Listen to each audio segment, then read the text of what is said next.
వైఎస్ఆర్ కాంగ్రెస్ పార్టీలో నిత్యం చురుకుగా యాక్టివ్గా పనిచేసేటటువంటి విడుదల రజనీ గారికి ధన్యవాదాలు చెప్పాలనే ఉద్దేశంతో నేను ప్రత్యేకంగా రావడం. ధన్యవాదాలు దేనికంటే ఆమె మీద చాలా కేసులున్నా, చాలా ఒత్తిడున్నా, నన్ను అరెస్ట్ చేసినప్పుడు, నన్ను జైలుకి పంపినప్పుడు కోర్టు దగ్గరికి వచ్చారు, పోలీసులు నివారిస్తున్నా, నా కుటుంబం దగ్గరికి వచ్చి నా భార్యని, నా పిల్లల్ని పలకరించారు, వారికి ధైర్యాన్ని ఇచ్చారు. ఆ తర్వాత నేను జైలు నుంచి రిలీజ్ అయిన తర్వాత కూడా మానసికంగా నాకు ధైర్యాన్ని ఇచ్చినటువంటి వ్యక్తుల్లో విడుదల రజనీ గారు ఒకరు. అందువల్ల ఆమెని పలకరించి నా హృదయపూర్వకమైన ధన్యవాదాలు తెలియజేయాలనే ఉద్దేశంతో ప్రత్యేకంగా రావడం. నేను జైలుకి వెళ్ళాను, ఆమె జైలుకి వెళ్ళలేదు, అంతే తేడా. ఆమె మీద కూడా అనేకమైన అక్రమ కేసులు పెట్టారు, అరెస్ట్ చేయాలని ప్రతి నిత్యం ప్రయత్నం చేశారు.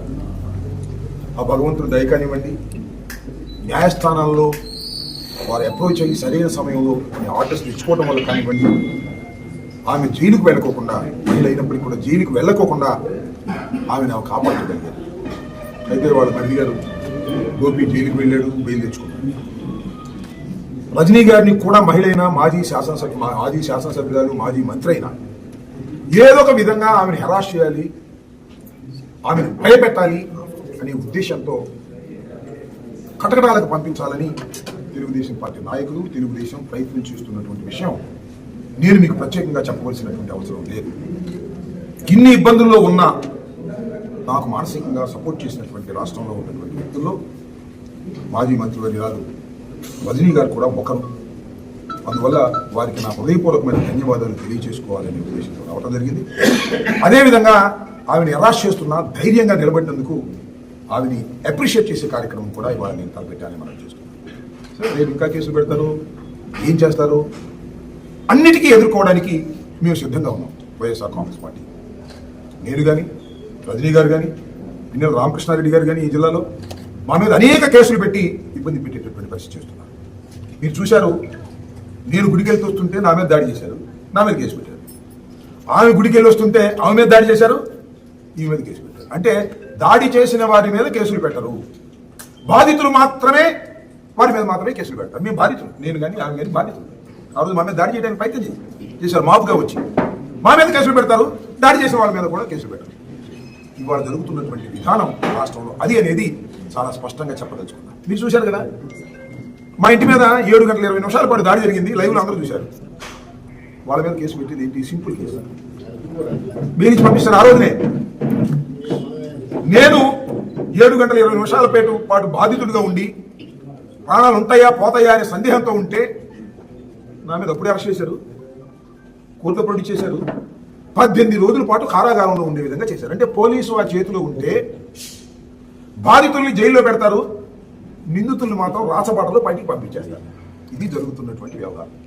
అది విడుదల రజనీ గారి విషయంలో కానీ, నా విషయంలో కానీ జరుగుతున్నటువంటి విధానం ఇది అనేది రాష్ట్రంలో ఉన్నటువంటి ప్రజలు గమనించాలి. ముఖ్యంగా మేధావులు, న్యూట్రల్స్ గమనించాలని కూడా ఈ సందర్భంగా నేను మనవి చేస్తున్నాను. లీగల్ ఫైట్ ఆమె చేస్తున్నారు, నేను కూడా లీగల్ ఫైట్ చేస్తున్నాను.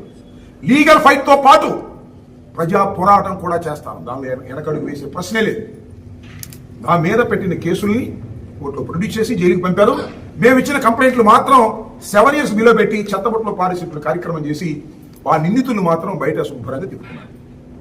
దీని మీద డెఫినెట్గా వీఆర్ గోయింగ్ టు ఫైట్ అని సందర్భంగా చెప్పదలుచుకున్నాను. పోలీస్ వ్యవస్థ ఎంతగా దిగజారిపోయింది అని చెప్పడానికి మన నర్సరావుపేటలో 3 రోజుల క్రితం జరిగినటువంటి సంఘటన ప్రధానమైనటువంటి ఉదాహరణ. ఒక తెలుగుదేశం శాసనసభ్యులు వెళ్ళి ఎస్పీ ఆఫీస్ని ఆక్రమించుకున్నారు. ఎస్పీ గారు ఏదో డిమాండ్ చేశా అంటే ఆయన చేయలేదు. చేయకపోతే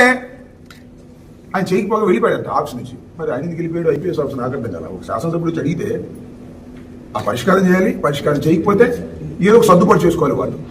ఆయన వెకేట్ చేసి వెళ్ళిపోయాడంట ఎమ్మెల్యే గారిని ఆఫీసులో పెట్టి. ఎమ్మెల్యే గారు చూడండి, ఆయన మరి ఏంటో, ఆయన గొప్ప విచిత్రమైన ఎమ్మెల్యే గారు.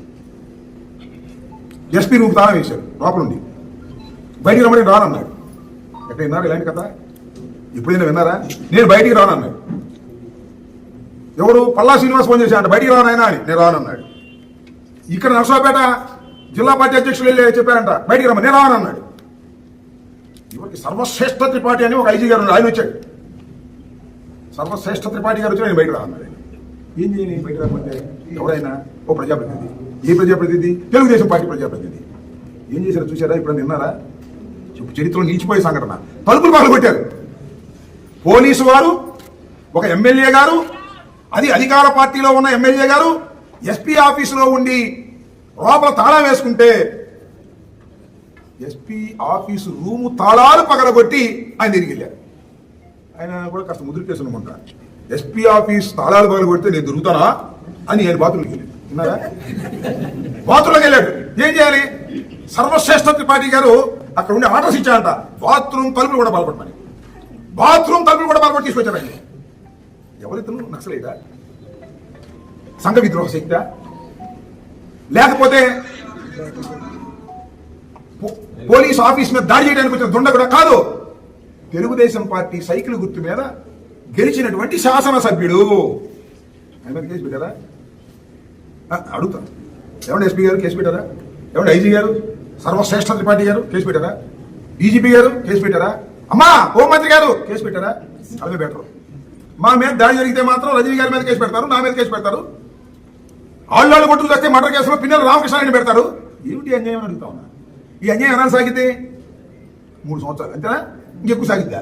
80 పరిస్థితుల్లో 3 సంవత్సరాలు మించి ఒక్క రోజు కూడా ఈ అన్యాయం జరగకుండా ప్రజలు మిమ్మల్ని ఓడించడానికి సిద్ధంగా ఉన్నారనే విషయాన్ని దయచేసి మర్చిపోద్దని మనం చేస్తున్నాం. మీరేదో కేసులు పెట్టి రజనీ గారి మీద, నా మీద, వైసీపీ నాయకుల మీద, కార్యకర్తల మీద కేసులు పెట్టి మమ్మల్ని అణచాలనుకుంటున్నారేమో. ఇంపాసిబుల్. మీరు అణచాలనుకుంటే ఉవ్వెత్తున లెగుస్తామని కూడా మనం చేస్తున్నాం. అవసరమైతే మా కార్యకర్తలు మేము జైలుకి వెళ్ళి జైలు బరోవా చేస్తాం, జైలులోనే ఉంటాం, కాసుకోమని కూడా ఈ సందర్భంగా మనం చేస్తున్నాం. ఎక్కడ ఒక అడుగు కూడా వెనక్కి వేయడానికి మేము సిద్ధంగా లేవు. మీరు చేస్తున్నటువంటి ఒక దుర్మార్గం, ఈ దుర్మార్గాన్ని ఎదుర్కోవడానికి ప్రజల్ని సమీకరించుకుంటాం, పోరాటాల బాట పడతామని కూడా ఈ సందర్భంగానే చెప్పదచ్చు. మరిన్ని వీడియోల కోసం మన సిద్ధం స్టూడియోస్ ఛానల్ సబ్స్క్రైబ్ చేయండి. జై జగనన్న.